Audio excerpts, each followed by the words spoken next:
Salut à toi qui écoute et qui regarde cette vidéo. D'ailleurs, déjà, bonne année. Bonne année 2025, bonne santé. Je te souhaite tout le bonheur du monde et le reste, on l'achètera sur AliExpress, promis. Et je tiens à remercier toutes les personnes qui ont suivi ce podcast pendant l'année 2024. Merci à toutes celles et ceux qui sont intervenus sur le podcast, celles et ceux qui ont commenté, liké, qui m'ont partagé leur retour par mail. Vraiment, merci beaucoup. Sans vous, ce podcast, il n'aurait pas vu le jour. J'avoue, il y avait des moments où c'était un petit peu compliqué, je vais pas mentir. Mais tous vos retours, tous vos témoignages, ça fait chaud au cœur, vraiment. Et je tiens à vous remercier pour votre soutien. Pour le premier épisode de l'année 2025, alors que je vous ai fait mes souhaits, mes chers compatriotes, je rigole, mais mes chers frères et sœurs en Christ, je tiens à vous raconter un petit témoignage et je vais vous raconter dans cet épisode comment j'ai rencontré l'amour de ma vie en 2016. Prends la position qu'il te faut. Prends la position la plus confortable qui soit. Si t'es à la maison, prends un petit plaid, un petit thé, assis-toi, on va parler. Si t'es dans les transports, monte le son. Ça va chauffer. Et si, je sais pas, t'es au travail, mets un écouteur ici et mets le casque là. Comme ça, tu vas écouter l'épisode en même temps que ta réunion. Pas d'excuses. Je te laisse t'installer et c'est parti. Et si j'annonce l'évangile, ce n'est pas pour moi un sujet de gloire, mais parce que la nécessité m'en est imposée. Alors pour l'amour que Dieu a pour le monde, j'ai osé dire oui. Bienvenue sur J1 Podcast. Ici on est ensemble, on avance ensemble et on guérit ensemble. Let's go!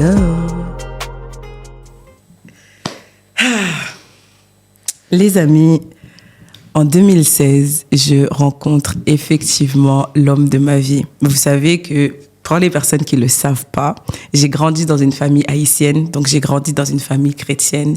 Et bien sûr qu'on ne peut pas avoir de relation hors mariage. Et il est vrai qu'au début, c'était compliqué pour moi, bien sûr, de pas avoir de relation avec cet homme-là, parce que je suis humaine, j'ai des besoins, et voilà. Mais en 2016, on a pris la décision de se marier. Et of course, c'était compliqué au début du mariage parce que, venez, on fait un petit retour en arrière. Avant de rencontrer cet homme, alright, j'ai été une personne très colérique et j'avais aucun amour, j'avais aucun amour pour moi-même, j'avais aucune estime de moi-même. Mon image de moi était complètement déchirée, totalement inexistante.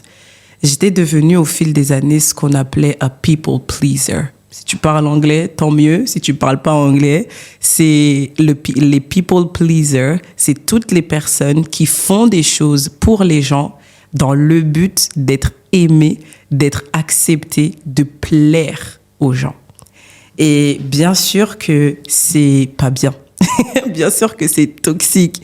Et of course, moi, je suis restée dans cette boîte-là de people pleasing, quitte à oublier totalement moi-même mes propres besoins, quitte à oublier mes propres sentiments, mes propres émotions, quitte à ne plus avoir d'amour pour moi-même, je faisais tout pour avoir l'amour des autres. Et quand j'ai rencontré cet homme, les amis, comment vous dire que c'était une révélation? Mes yeux se sont ouverts et finalement, c'est là que je me suis rendu compte que j'étais une people pleaser. Le piège avec le fait d'être people pleaser, c'est que tu ne sais pas que tu es un people pleaser. Tu sais pas que tu es en train de faire ces choses parce qu'il y a une blessure à l'intérieur de toi et tu es en train de chercher l'amour des gens. La blessure qui était en moi, c'était la blessure du rejet. Le rejet, comme beaucoup peuvent le penser, c'est pas quelque chose qui vient des autres d'abord.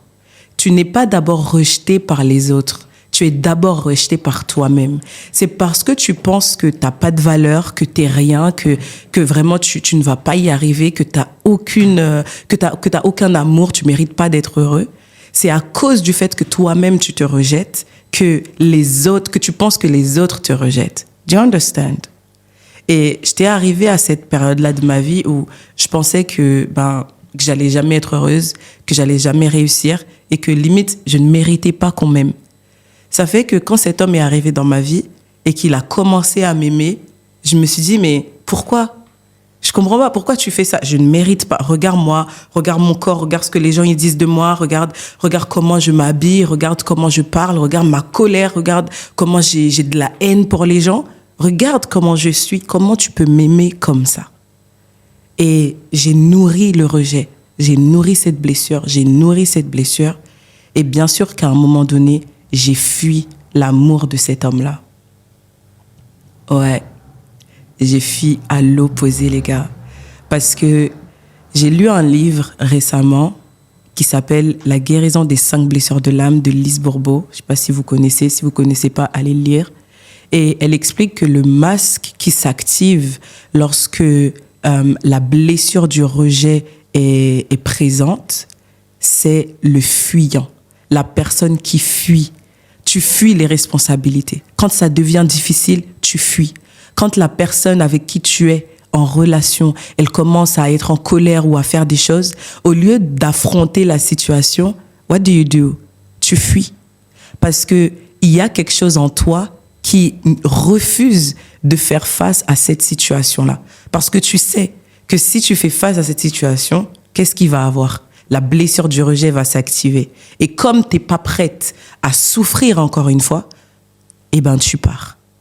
Comme moi, j'étais pas prête à admettre que j'avais un problème de colère, que j'avais un problème de manque d'estime de moi, de manque de confiance, que j'étais devenue une people pleaser, lorsque cet homme a commencé à m'aimer et que son amour a fait ressurgir toutes ces choses en moi, j'ai fui parce que je voulais pas prendre la responsabilité d'affronter ces choses-là. Ici. Mais ce que j'ai aimé avec lui, c'est que malgré tout ça, il n'a pas arrêté de m'aimer. Il n'a pas arrêté de montrer qu'il m'aimait en tout cas. Et tu vois, comme je le disais, on ne pouvait pas avoir une relation hors mariage. Donc on décide de se marier. Effectivement, en 2016, on se marie. Et à la fin du mariage, après s'être marié, je lui dis, ok, là on est mariés. Maintenant je vois que tu m'aimes et tu m'aimes tellement que j'arrive pas à comprendre cet amour. Donc, tu sais ce que tu vas faire pour moi ? Tu vas m'aider à m'aimer de la même manière que toi, tu m'aimes. Tu vas m'aider à surmonter cette blessure du rejet. Cette peur d'abandon, tu vas m'aider à la surmonter. Et tu vas me mettre sur tes épaules. Tu vas faire en sorte que je puisse me voir à la même hauteur que toi, tu me vois. I don't know if you understand, mais lorsque tu es dans ta bulle, tu ne vois que ce que tu peux voir. Tu ne vois pas au-delà, tu ne vois pas derrière. Et moi, j'étais arrivée à un point où je voyais que ce que les gens disaient de moi. Je voyais que le rejet. Je voyais que le manque d'estime de moi. Je voyais que ça. Je voyais pas que j'étais belle. Je voyais pas que j'étais intelligente. Je voyais pas que j'étais sage. Je voyais pas que je pouvais donner des conseils. Je voyais pas que je savais parler. Je ne voyais pas les choses positives de moi-même. Je voyais que les choses négatives. Et en vrai, est-ce que je peux te blâmer ? Est-ce que je pouvais me blâmer, la moi de l'époque ? Je pouvais pas me blâmer parce que personne ne m'a appris à m'aimer en fait. Tu vas réaliser que quand tu vas à l'école et que, tu commences le collège, on t'apprend tout. Mais quand je te dis tout, on t'apprend même les choses que tu vas jamais, mais quand je te dis jamais, tu ne vas jamais utiliser. On t'apprend le théorème de Pythagore. Maintenant, je vais challenger une personne dans les commentaires. Dis-moi, c'était quand la dernière fois que tu as utilisé le théorème de Pythagore ? Ou bien le théorème de Thalès ? Tu as utilisé ça depuis quand ? Tu vois, non. Ce sont des choses qu'on nous a apprises qu'aujourd'hui, on ne voit pas trop l'utilité. Mais comment s'aimer ? Comment se choisir ? Comment se prioriser ? Comment prendre soin de soi ? Comment gérer ses finances, comment gérer ses relations. On ne nous a pas appris cela. Donc, est-ce que je pouvais être en colère contre la moi de l'époque pour ne pas avoir su comment m'aimer alors que personne ne m'a jamais appris à le faire ? Ici, personne ne m'a jamais appris à me pardonner moi-même. Comment je peux m'en vouloir de ne pas l'avoir fait ? Comment tu peux t'en vouloir de pas arriver à pardonner cette personne qui t'a fait du mal, alors que personne ne t'a jamais appris à pardonner? Et comment tu peux arriver à t'aimer après ce viol, après cet abus? Comment tu peux? Tu peux pas t'en vouloir parce que personne ne t'a appris à le faire. Et c'est OK, tu vois, de réaliser que là, je suis dans une saison de ma vie où je n'arrive pas à m'aimer, j'arrive pas à me choisir. Je fais tout pour les autres, mais j'arrive à rien faire pour moi. À partir du moment où tu admets que tu es dans cette situation, tu vas en sortir. Le déni n'est l'ami de personne, m'a dit un jour Delphine Le Pennec. Le déni, c'est l'ennemi de ta guérison. C'est l'ennemi de ta restauration. L'ennemi de ton succès. C'est pas la personne qui est à côté. Ce n'est même pas la personne qui t'a fait du mal. C'est le déni que là, je suis blessée. Là, je vais pas bien. Là, j'arrive pas à avoir des pensées positives envers moi-même. Là, je commence à croire ce que les gens me disent. Do you understand now? La Bible va dire une chose. La Bible va dire que Dieu est amour. Et que lorsqu'on rencontre Dieu, lorsqu'on rencontre cet amour, on ne peut pas le garder pour soi. Voilà pourquoi les disciples, dès lorsqu'ils avaient reçu le baptême du Saint-Esprit, qu'est-ce qu'ils ont fait? Ils ont sorti, ils sont partis propager la bonne nouvelle, propager l'amour de Dieu. You see now? Cet homme de qui je parlais en début, c'est Jésus-Christ. J'ai rencontré l'amour de ma vie en 2016, alors que j'étais au lycée. Pourquoi je disais que je ne pouvais pas avoir de relation avant le mariage avec Jésus? Le mariage, pour moi, c'est le baptême. Lorsque tu passes par les eaux du baptême, tu témoignes devant les hommes et devant les cieux que tu passes d'un état à un autre. Le fait de tomber, qu'on te plonge dans l'eau, pas qu'on te jette, qu'on te plonge dans l'eau, c'est un symbole d'une mort. Tu meurs à ta vie d'avant, tu meurs à ta vie passée. Et quand on te relève de l'eau, qu'est-ce que ça veut dire? Tu ressuscites avec Christ. Maintenant, tu passes à une vie nouvelle. Et c'est ça le mariage pour moi. Je ne pouvais pas avoir de relation avec lui malgré que j'étais née dans une famille chrétienne. Parce que j'allais simplement à l'église. Je suivais les parents seulement, puis c'est tout. Je faisais rien d'autre. Je ne savais pas qui était le Saint-Esprit. Je ne savais pas que Dieu était amour. Je connaissais juste Jean 3,16. Mais tu vois que, à travers ce verset, il y a quelques années, j'ai compris que l'amour, c'est pas d'abord ce que tu as à donner. C'est pas d'abord ce que tu as à recevoir de quelqu'un. C'est tout d'abord en premier lieu ce que tu as à donner. Et ce qui m'avait le plus freiné avant de passer par les eaux du baptême, c'était que je me disais « Oh, mais j'ai rien à donner à Dieu. J'ai rien à lui donner. C'est quoi? Ma vie, elle n'est pas intéressante, elle est grave nulle. Je lui donnais quoi ?» Mais la réalité, c'est que ta vie, c'est tout pour Dieu. C'est pour ta vie qu'il a envoyé Jésus. C'est pour ta vie que Jésus est resté attaché à cette croix. C'est pour ta vie, pour la mienne, pour la nôtre. Tu vois, non? Et je rajoute une chose. C'est que quand j'ai fait la rencontre avec Christ et que je me suis baptisée, tout mon regard a changé. Je disais que j'avais une faible estime de moi, que j'avais une image de moi déchirée, totalement inexistante même. Et quand je l'ai rencontré et que j'ai fait cette fameuse prière dans ma chambre, j'ai dit « Ok, tu m'aimes. Je comprends pas pourquoi, mais vas-y, ok, y a pas de souci. Merlich, tu m'aimes. » Et c'est tout, ça va, ok, y a pas de problème, j'accepte que tu m'aimes. Mais maintenant, comment est-ce que je crois que tu m'aimes? Comment est-ce que je reçois cet amour? J'y arrive pas. Parce que, comme j'avais pas d'amour pour moi-même, et que je pensais, vas-y, je peux pas recevoir de l'amour.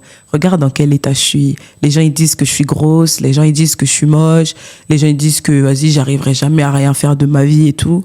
Maintenant, toi, t'arrives, tu me dis, je t'aime d'un amour éternel. Et, Jesus. Dès là, t'arrives, tu me dis, je donne des hommes à ta place et des nations pour ta vie. Jésus. J'ai regardé comme... Frère, est-ce que je peux être honnête, hein? Je vais être honnête, ici c'est la safe place, je suis toute seule sur le plateau, il n'y a personne.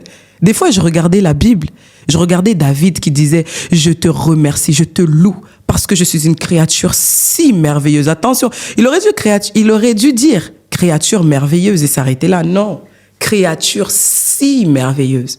Mais en fait, quand j'allais regarder dans le livre de Samuel, David, qu'on disait « Oh, il est trop beau ». Même Goliath, il a dit « Ah, un petit mannequin comme ça qui vient, un petit joli, qui sort tout droit des dessins animés, qui vient m'embêter. Ah, il est trop beau pour venir me tuer. » Tu vois, non. Je disais « Ok, il avait raison de dire « Ah, je suis une créature si merveilleuse ». Tout le monde disait qu'il était beau. Maintenant, moi, tout le monde dit que je suis moche. Comment je vais croire que je suis une créature si merveilleuse? Ah. J'ai prié. Hein. Je te dis, frère, sœur, j'ai prié. J'ai dit, Seigneur, je refuse de continuer à croire ce que les gens disent de moi. Je veux croire ce que toi, tu dis de moi. Hein? Je ne veux pas seulement le lire, je veux le croire. Et je veux croire en ton amour.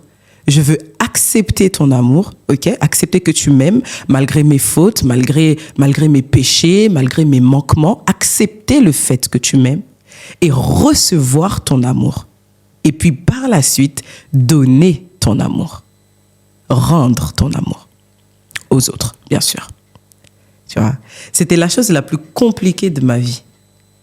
Parce qu'il a fallu que je brise mes mentalités.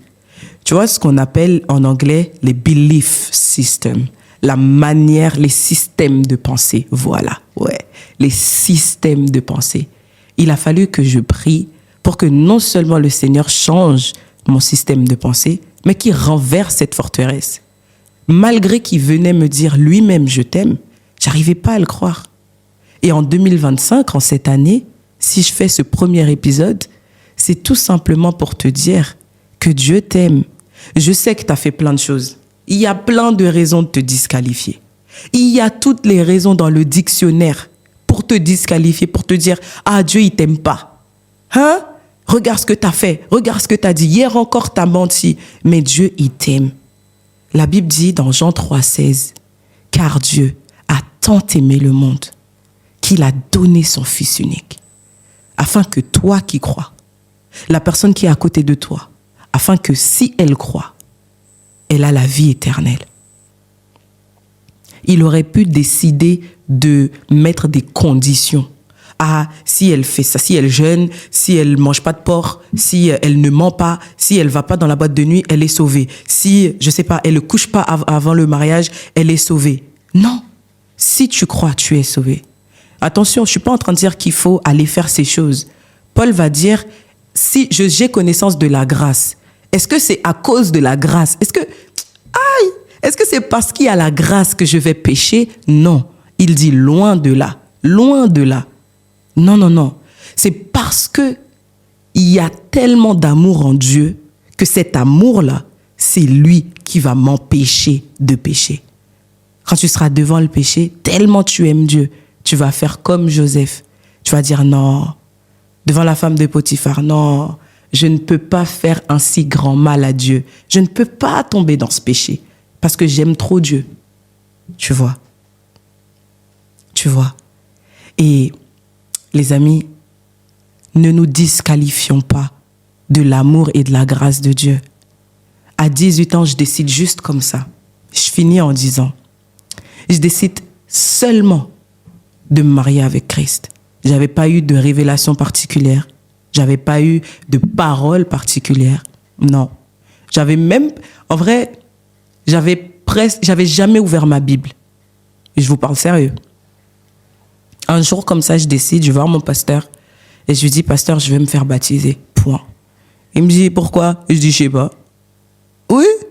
Je dis, je sais pas. Je veux juste me faire baptiser parce que je vois, il y a des gens, quand ils se font baptiser, ils parlent en langue, ils tombent sous l'onction. Moi, j'ai grandi dans une église haïtienne, donc si t'es pas baptisé, tu peux pas servir. Tu sers nulle part. Donc, je vois, ils servent et tout. Moi, je veux juste vivre des trucs de ouf comme ça avec Dieu et puis voilà, ça va s'arrêter là. Aïe! Après le baptême, j'ai commencé à servir Dieu. Et aujourd'hui, nous voilà. Juste une décision comme ça, sur un coup de tête, Pourquoi? Parce que je voulais vivre des trucs de fou avec Dieu. Et le truc le plus fou que j'ai vécu avec Dieu, c'est la restauration de mon âme. Je m'aime, les gars. Et je m'aime, mais je dis pas ça, oh, j'ai pris la grosse tête, comment ça tu t'aimes, qu'est-ce qui se passe? Je m'aime.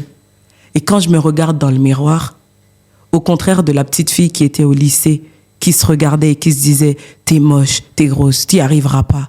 De sorte à ce que quand les autres vont lui dire ça, elle sera pas choquée, elle sera pas blessée. Aujourd'hui, quand je me regarde dans le miroir, je dis comme David « Père, je te loue de ce que je suis une créature si merveilleuse. » Je te dis non, si merveilleuse. Regarde le sourire, regarde les cheveux, regarde... Ah, non, frère, si merveilleuse. Je suis passée de celle qui se blessait dans le secret avant que les autres ne la blessent dans le public à celle qui se bénit, celle qui se réjouit de se voir dans le miroir, celle qui s'aime, celle qui se choisit, celle qui se priorise avant que les autres ne le fassent. Yeah. C'est ça que Dieu il m'a donné. Je voulais juste vous partager comment j'ai rencontré l'amour de ma vie et de vous dire que vous aussi, vous pouvez le rencontrer. Dieu dit dans sa parole, « Cherchez-moi et je me laisserai trouver par vous. » Il y a personne qui a cherché Dieu qui ne l'a pas rencontré. Parce que Dieu, il n'aime pas jouer à cache-cache. As a matter of fact, s'il joue à cache-cache avec toi, il va se laisser trouver. C'est-à-dire, il va se mettre en plein milieu devant toi. Toi, tu vas dire, ah, je vais te chercher derrière le mur, derrière l'arbre. Non, il est devant toi. Tu n'aimes pas jouer à cache-cache. Amen. Merci d'avoir suivi. Ah, frère, j'espère que cet épisode-là, que vraiment, ça t'a donné envie de connaître Christ, de connaître l'amour, le véritable amour. Je conclus en disant une chose. Tu sais, il y a des personnes que je connais qui ont une révélation particulière de Dieu. Je connais quelqu'un qui n'a pas eu de père. En tout cas, son père a été très absent dans sa croissance. Et donc, quand il a rencontré Dieu, Dieu s'est révélé comme un père. Il y a d'autres personnes, Dieu s'est révélé comme un mari. D'autres personnes, Dieu s'est révélé comme un frère. Et moi, Dieu s'est révélé comme amour pour moi. Parce que j'avais pas d'amour. Je connaissais pas l'amour. Je savais pas c'était quoi. Et je veux juste que tu fasses un exercice avec moi. Peu importe où tu te trouves. OK? C'est très, très simple. Baisse tes épaules. Ouais, baisse tes épaules. Je sais, tu t'es pas rendu compte qu'elles étaient levées. Baisse tes épaules. Ferme les yeux. Respire. Prends une grande inspiration par le nez. Expire par la bouche. All right. Ça va aller. Tu vas bien, tout va bien. Je vais juste te poser une question. De quoi est-ce que tu as besoin en ce moment même? Si tu n'as jamais rencontré Jésus, c'est ma première question pour toi. De quoi tu as besoin en ce moment même? De qui tu as besoin en ce moment même? Si tu as besoin d'un mari, c'est OK. Si tu as besoin d'un meilleur ami, c'est OK. Si tu as besoin d'un business partner, c'est OK. Si tu as besoin d'un psy, c'est OK. Si tu as besoin juste d'une oreille attentive, juste d'une épaule sur laquelle pleurer, c'est absolument OK. All right? Maintenant, après avoir défini de qui ou de quoi tu as besoin, ferme la porte de ta chambre. Rentre dans le lieu secret et dis à Dieu, j'ai besoin de telle chose, j'ai besoin de telle personne, révèle-toi à moi de cette manière-là. All right? Et si tu as déjà rencontré Christ, fais le même exercice, baisse tes épaules, ferme les yeux, prends une grande respiration par le nez, expire par la bouche et réponds à cette question. Lorsque tu as rencontré Christ en tout premier, il s'est révélé à toi de quelle manière? Est-ce qu'il s'est révélé à toi en tant qu'amour, comme moi? Est-ce qu'il s'est révélé à toi en tant que joie? Est-ce qu'il s'est révélé à toi en tant que la mère que tu n'as jamais eue? Ou le père qui t'a abandonné? Ou le grand frère que tu n'as jamais eu? comment est-ce qu'il s'est révélé à toi? Et une fois que tu as répondu à cette question, je t'en prie, par les compassions du Christ, retourne dans le lieu secret et dis à Dieu, je veux continuer de bâtir ma relation avec toi sur la base de cette révélation. Tu t'es révélé comme un grand frère, je veux te servir comme un grand frère. Tu t'es révélé comme une mère, je veux te servir comme une mère. Amen.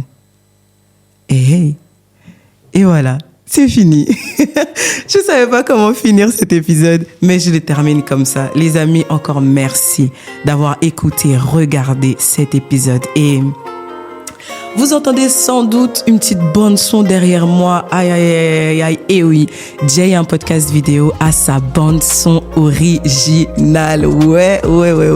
La personne qui m'a créé cette bande son, c'est le serviteur, le frère, l'artiste, Josias Alexis. Je mettrai ses infos en barre d'infos. Bien évidemment que tu peux aller le booker pour tes événements, tes DJ, tes bandes son, ton album, peu importe. Il se fera, je suis sûre, un plaisir de t'accompagner à ce niveau-là. Je mets ces infos en barre d'infos et tu le vois aussi, il y a un nouveau décor.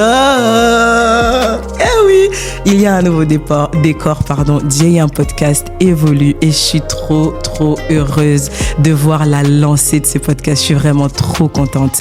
Aussi, si tu ne l'avais pas encore fait, abonne-toi à la chaîne YouTube et il y a une petite cloche juste à côté pour ne pas rater les notifications afin de savoir quand est-ce qu'il y a un nouvel épisode ou un nouveau short qui sort sur YouTube et aussi de me montrer ton soutien en commentaire. Dis-moi qu'est-ce que tu as pensé de cet épisode et surtout dis-moi comment Dieu s'est révélé à toi. J'ai trop hâte de te lire. Si aussi tu as envie de parler de élaborer plusieurs points qui ont été partagés dans l'épisode, écris-moi à jayunpodcast@gmail.com. Je me ferai un plaisir de te lire et de t'accompagner s'il le faut. Je suis également présente sur Instagram, c'est Prunelle de Dieu, la barre comme ça là. Jay un podcast et tu peux me retrouver sur TikTok, c'est @Madame Jay et puis voilà. Partage cet épisode à une ou deux personnes que tu penses aura besoin d'entendre ce témoignage et c'est tout. Merci d'avoir suivi. Merci pour ta fidélité, merci pour tes prières, merci pour ton soutien. Les amis, on se retrouve très vite pour le prochain épisode de ce podcast. D'ici là, prenez bien soin de vous. Salut!